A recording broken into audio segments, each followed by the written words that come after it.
All right, thanks for joining us at Brushes and Books. Today we're painting this lion hero figure, and I picked this up a few weeks back. This is from the Wildspire Miniatures 15. There are 15 miniatures in this box, and they're all 28 millimeter scale miniatures, and it's called the Hero Set. And I was going to show the box, but I had put the camera away before I took a video of it. So, but I'll bring the camera up next time and show the box next time. But it's a great set, very reasonably priced, and great detail in the miniatures. So, a couple things just to start out before we get into the readings.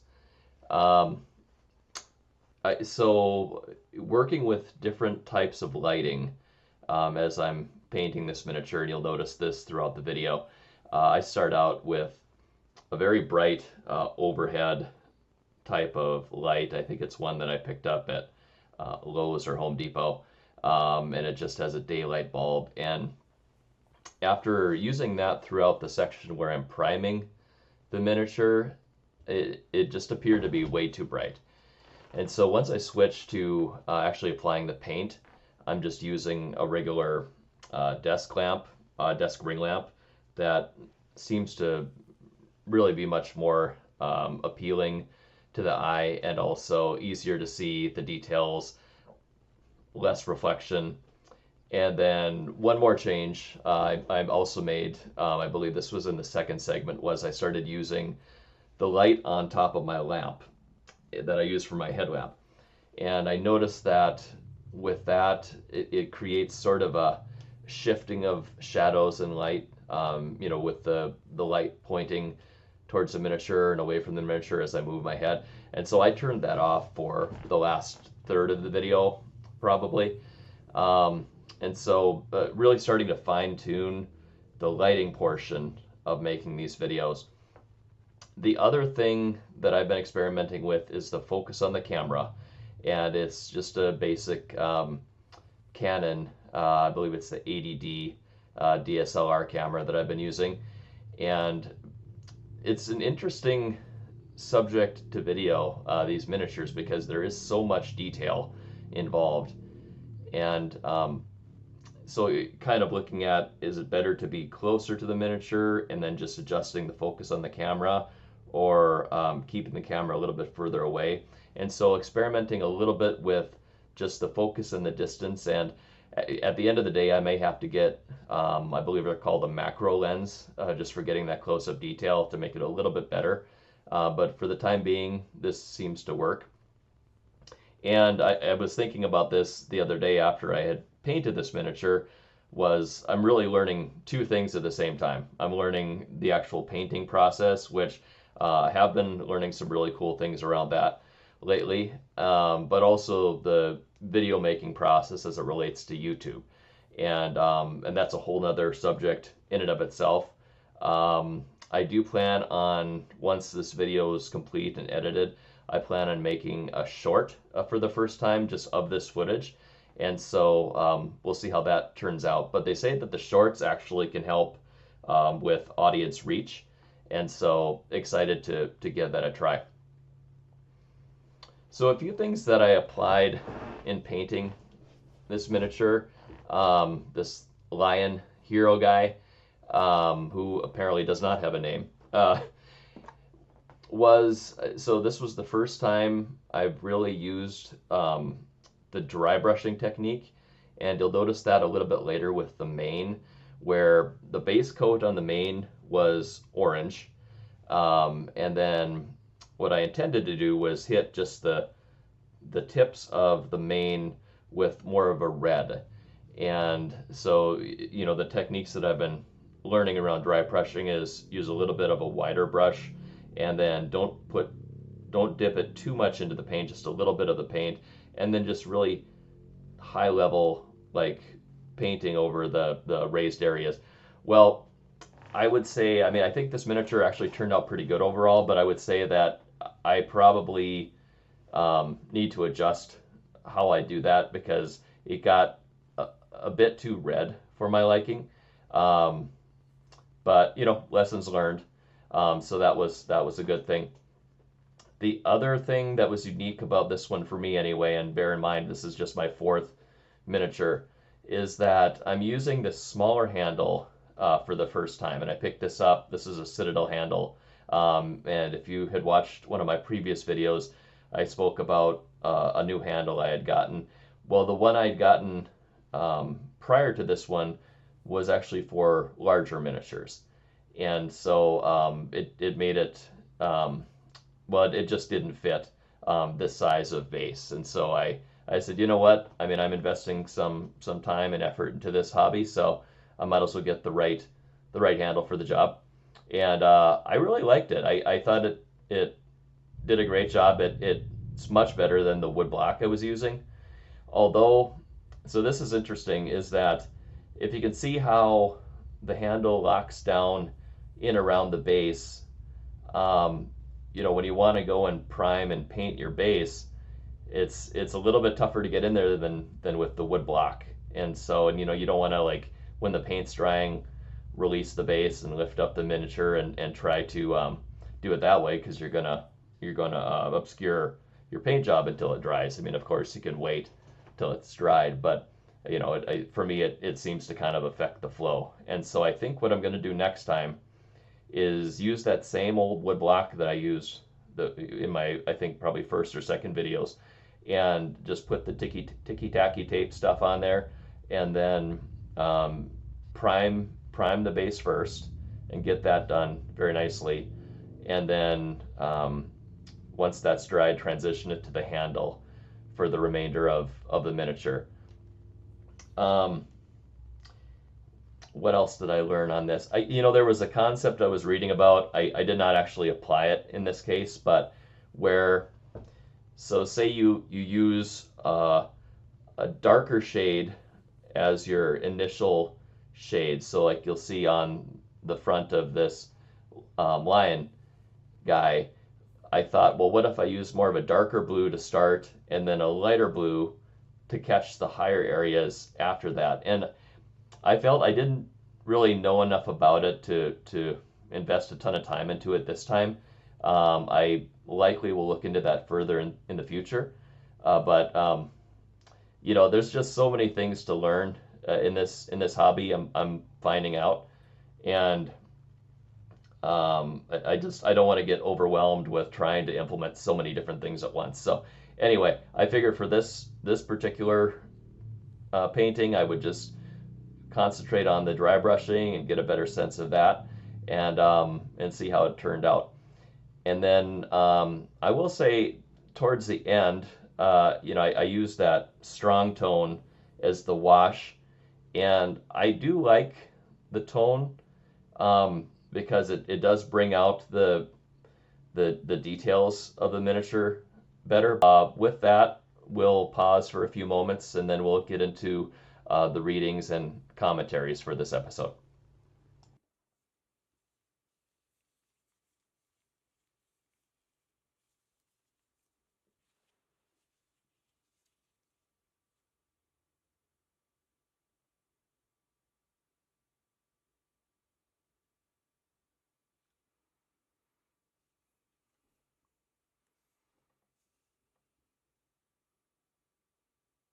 As I start painting this lion warrior, I can't help but think of one of the most primal battles in epic poetry, Beowulf's clash with the monster Grendel. The imagery is savage, raw, and larger than life, much like this miniature. Let's step into that for a moment. This version is from Beowulf on the Project Gutenberg website, and the translator is Francis Barton Gumier. I hope I'm pronouncing that right. And it's section 11. Then from the moorland by misty fens came Grendel ganging God's anger bare. The fiend of hell meant to ensnare some man in the hall, that high-built house. He strode to the building, the bane of man. From without it shone with forged gold. Nor first time this, for the fiend of ill. Never he recked of rest or respite. Then in he went to the wine-hall walking, warrior-like in his wonted way. Straight at the door the demon wrought, down with his hand the huge door hinges, swung it wide, though fastened with fire-hardened bands. The hall's mouth gaped, and the monster trod the shining floor. Rage he bore, fierce fire, flashing eyes, and a mind intent on murder alone. Then from the bench the bane of heroes tore forth a sleeping warrior, bit his bone case, drank the blood, swallowed huge morsels. Soon he was gone, dead, all and drained. Then nearer he stepped, the fiend of crime, clutching for more. A monstrous hand reached for the prince, but Beowulf watched, awake and eager. Foul though the fiend, he feared him not, seized the hand with sudden clutch, bent back the arm. The ogre started. Then met they battle, the hall resounded, wondrous building rang with clamor. Fear befell the Danes, terror shook each bold retainer. Yet firm the fighter stood, and gripped the demon's claw till cracked the sinews, the bone locks burst. Grendel, great in heart, felt fear at last, minded to flee to his fen and lair, but well he knew the end was near. The hero, steadfast, pressed him hard, tore the fiend till the shoulder gave way, the sinews split, and the bone locks broke. Off then fled the spirit of evil, death doomed to his den of darkness, bleeding and maimed. The hall rang loud with laughter of Danes. The foe of mankind has found his fate, doomed and driven to the devil's mere. So that battle shows Beowulf really at his peak, young, invincible, tearing down a beast with nothing but his strength. For me, in a sense, that's what this miniature represents. Pure, untamed ferocity, caught in the middle of a fight for survival. But also, as we all know, Beowulf's story doesn't end there. Many years later, as an aging king, he faces his final trial, a dragon which is guarding a hoard of treasure. And this moment is less about glory and more about sacrifice and legacy. Let's hear how the poet tells it. Then was Beowulf the battle-sure king of the Geats, in his heart made ready. He scorned to seek with a host of men the wide-winged dragon. He would not lead a crowd to the creature. Courage he trusted, strength of single man. So must a king by daring deeds achieve renown. For 50 winters he ruled the folk, warded well the land, till a worm awoke. A dragon hoard guard, who under earth kept his gold. The monster sought the light of day. When the night was done in gleaming flame, so the people suffered, sorrow they bore. Then Beowulf bade that battle iron, his mighty mail, be brought forth. He spoke, I have held this folk, this realm, for 50 winters. No folk king dared to face me with swords. No neighbors feared me, nor fled in war. Now shall I seek, with sword and shield, glory once more. If the worm will come, this is no venture for coward hearts, nor for weak in war. I alone must go. Then did Beowulf, brave in war, go to the dragon, by fate foredoomed. High on the cliff was the cave's mouth seen, where the sea billows beat in below. He called aloud, the king of the Geats. Voice of battle beneath the stone, stirred was the hoard guard, strife was roused, the dragon's joy and treasure awoke. Out from the stone came striding the flame, first the breath of fire, then the fiend himself, coiled and cruel in clashing mail, hissing and hot. The earth resounded. Shield to breast the king advanced, under grey stone arch his sword was drawn, the blade of old, heirloom of giants. Then Beowulf raised his battle shout. The worm replied with fire and fury. For the first time, fate denied him glory in battle. The blade bit not, edge turned aside on the ancient skin. Yet fought the hero, his fate at hand, fighting still for the folk he loved. No coward he, though death stood near. So in this section, we see the other side of the warrior's life. He's no longer invincible, but he's still unyielding. Just like a lion symbolizes both strength and kingship, Beowulf's end reminds us that true power lies in courage, even when fate turns against us. And with that, we'll pause again for a few minutes before the next reading.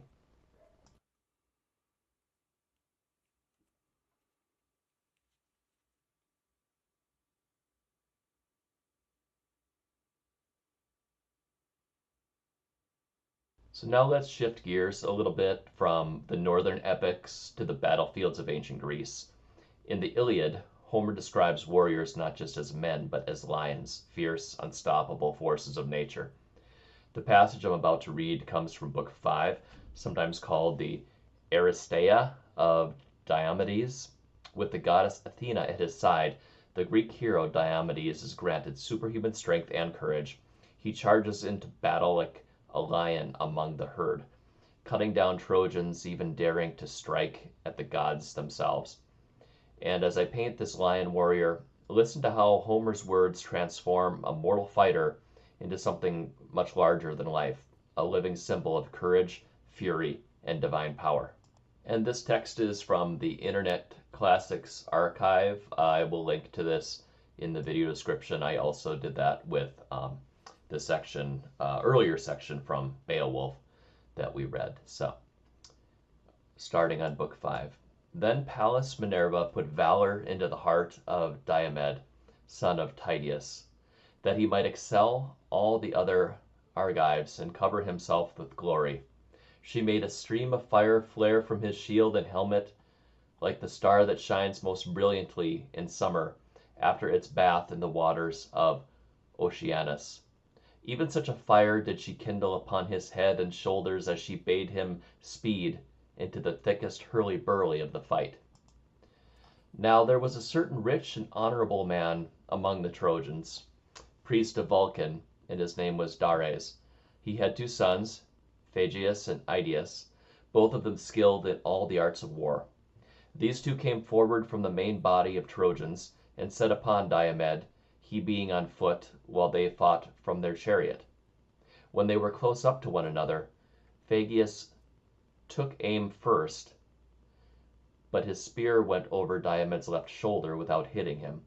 Diomed then threw, and his spear sped not in vain, for it hit Phaeacius on the breast near the nipple, and he fell from his chariot. Idaeus did not dare to bestride his brother's body, but sprang from the chariot and took to flight, or he would have shared his brother's fate. Whereon Vulcan saved him by wrapping him in a cloud of darkness, that his old father might not be utterly overwhelmed with grief. But the son of Tydeus drove off with the horses, and bade his followers take them to the ships. The Trojans were scared when they saw the 2 sons of Dares, one of them in fright and the other lying dead by his chariot. Minerva, therefore, took Mars by the hand and said, Mars, bane of man, blood-stained stormer of cities, may we not now leave the Trojans and Achaeans to fight it out, and see to which of the 2 Jove will vouchsafe the victory? Let us go away, and thus avoid his anger. So saying, she drew Mars out of the battle, and set him down upon the steep banks of Scamander. Upon the Danaans drove the Trojans back, and each one of their chieftains killed his man. First King Agamemnon flung mighty Odius, captain of the Helazani, from his chariot.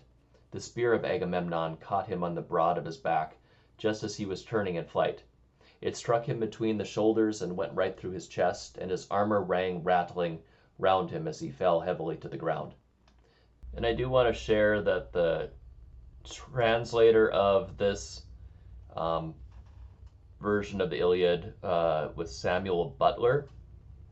And just a few thoughts on this. This segment's really representing Diomedes at his fiercest, storming through the Trojan ranks, his enemies falling before him like prey before a lion. And even his armor becomes part of the poetry, clattering as he brings foes crashing down. And, thinking about this particular painting, I feel like this moment really captures um, what I'm trying to channel in this miniature. So it's really not just the image of a warrior, but the sound and the weight and the presence of the battle itself. It's the kind of energy that makes this figure really feel alive on the tabletop. And I think that adds a lot to the lore and backstory, and it just adds a lot of texture to it. And so that will be the last reading for today. And I'm just going to paint in silence for the majority of the remainder of the time. And then before we wrap it up, I'll close with a few parting thoughts.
And so as we wrap up this miniature, overall I'm really pleased how it turned out. Definitely had the chance to get some new learnings around this, and I